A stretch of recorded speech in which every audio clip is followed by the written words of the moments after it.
update on early voting in Florida. Casey Stiegel tracking record turnout in Texas.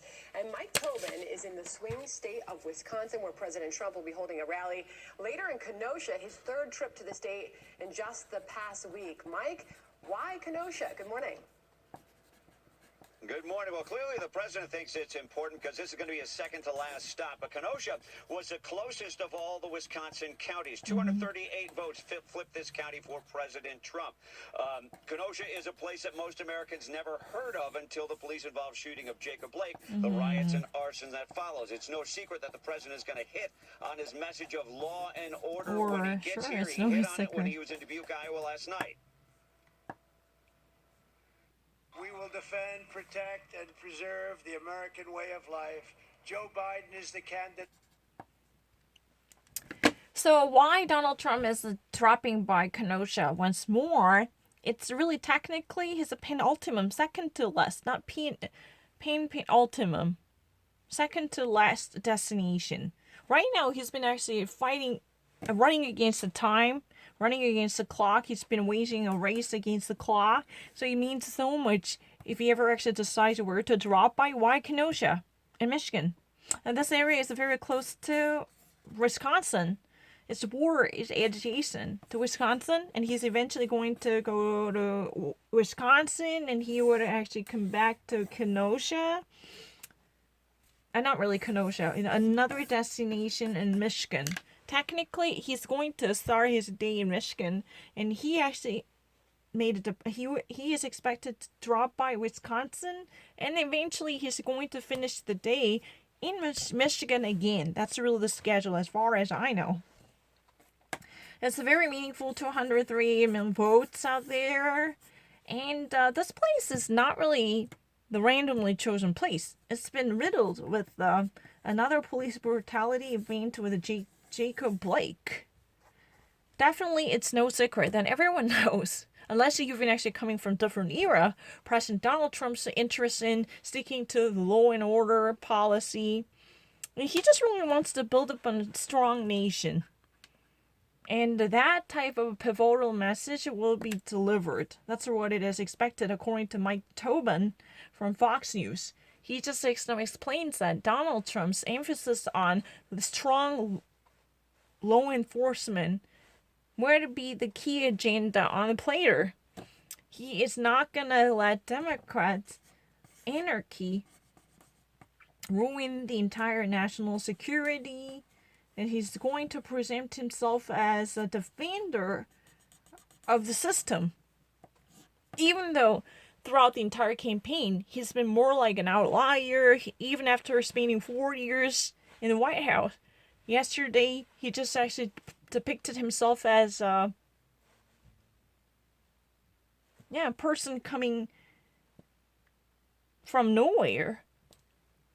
And the Beltway is literally a swamp where invisible quagmire is dragging down people with no association with DC culture. That's what it's been said.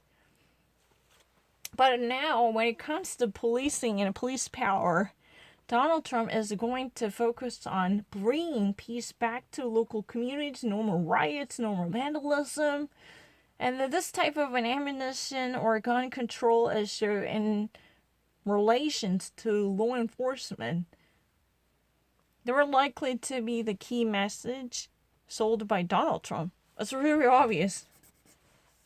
I don't really need to think any further about it. What have I actually done wrong? No, I'm actually better.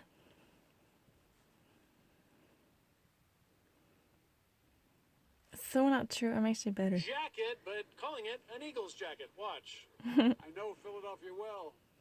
I married a Philly girl, by the way. And by the way, I got my Eagles jacket on.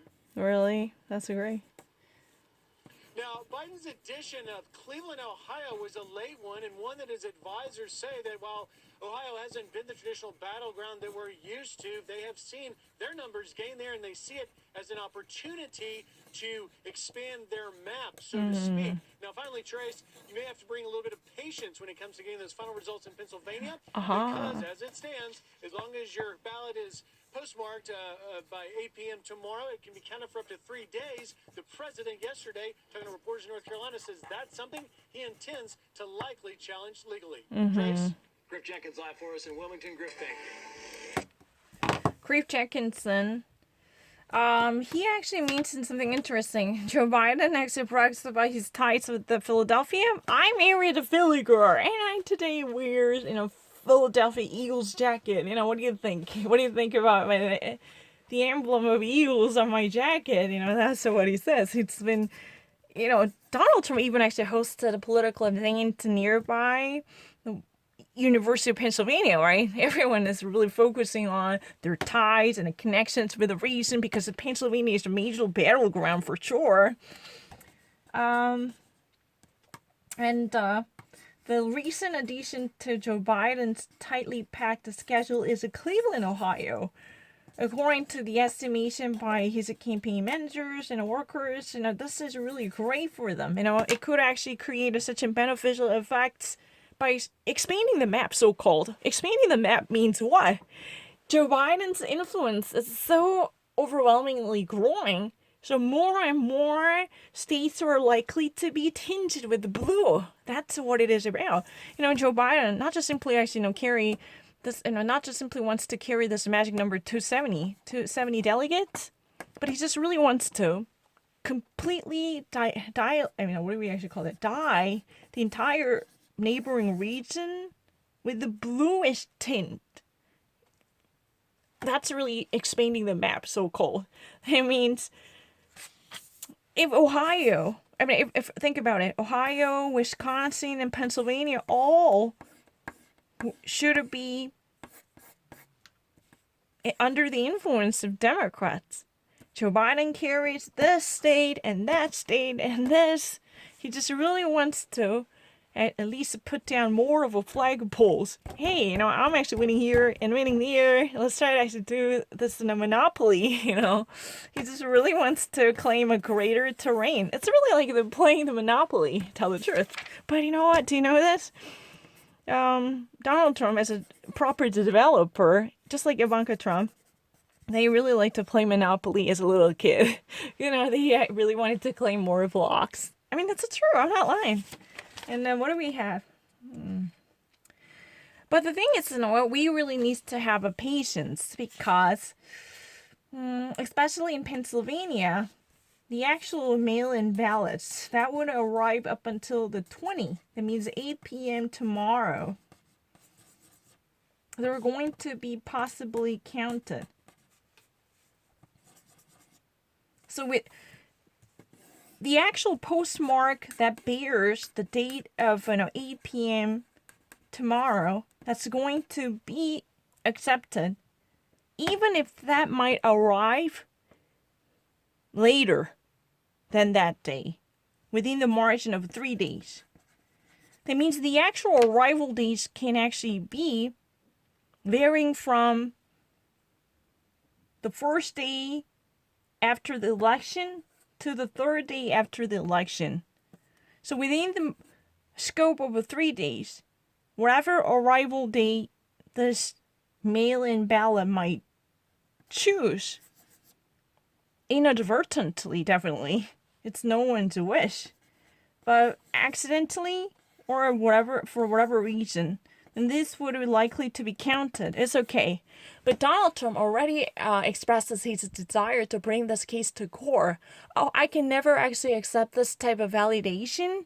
Think about it. The postmark that bears its own date by, 8 p.m. Then this should actually be counted immediately following from the election date. On the election day and night of November 3rd, if this ballot is not there, it should be nullified. We should never give another second look. But Pennsylvania already achieves its approval for giving validation to this type of postponed or delayed ballots because of the huge traffic. So long as they arrive within the 3 days before and after the election, then that's really fine. But Donald Trump definitely puts down his desire to make this case litigious. He's not going to sit down and watch this happen because these, early mail-in ballots are likely to favor Joe Biden. So he wants to take measures to suppress them. That's really the viewpoints. It's very interesting, right? Am I getting it correct?